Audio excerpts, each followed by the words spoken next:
చేసినా కానీ మన కోసం అనుకొని ఇప్పటికీ నా హ్యాబిట్ నన్ను ఎప్పుడైనా గమనించండి. ఏదైనా సమావేశం పోతే నోట్ బుక్ పట్టుకుని పోతాను, ముందు వరుసలో కూర్చొని రాసుకుంటూ చేస్తాను. ఇప్పటికి కూడా ఎవరేం మాట్లాడారు, ఆయన ఏం మాట్లాడారు, ఎవరో మాట్లాడితే అన్ని అందరూ I'm ever learner even though I'm retired but I'm ever learner. Daily learning daily ఒక 5 పేపర్లు 10 పేపర్లు చదువుతుంటాను. అట్లా ఒక పుస్తకం పెట్టి రాసుకోవాలి. మీరు అది రాసుకోవాలి. ఫస్ట్ హ్యాబిట్ ఏంటంటే whenever you listen, whenever you attend something, you first right in your own notebook with short time and later on otherwise memory. చాలా ఏకాగ్రత అయినట్టయితే సార్ ఏం చెప్పారు, ప్రవీణ్ కుమార్ సార్ చెప్పారు, ఏం చెప్పారు, ఎవరి కోసం చెప్పారు. అందుకే గుర్తుపెట్టుకోండి, మనుషులు మూడు రకాలు.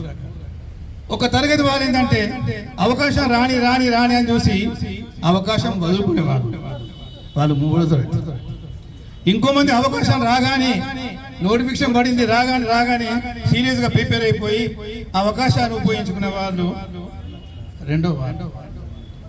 ఇంకో వాళ్ళు ఎవరంటే అవకాశం కోసం వెయిట్ చేయకుండా they create their own opportunities.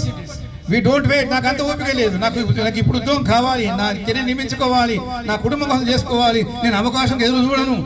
ఏం కావాలి? I create my own opportunities. అవకాశం సృష్టించుకుంటాను. అందరిలాగా ఉండిపోతారు. అందరిలాగా కాకుండా కొందరిలాగా ఉంటే మీరు అయిపోతారు. అందుకే మీరు ఏం చేయాలా, మీ యొక్క నైపుణ్యాన్ని పెంచుకోవాలా. అందరు డిగ్రీ హోల్డర్స్ బీటెక్ చేశారండి,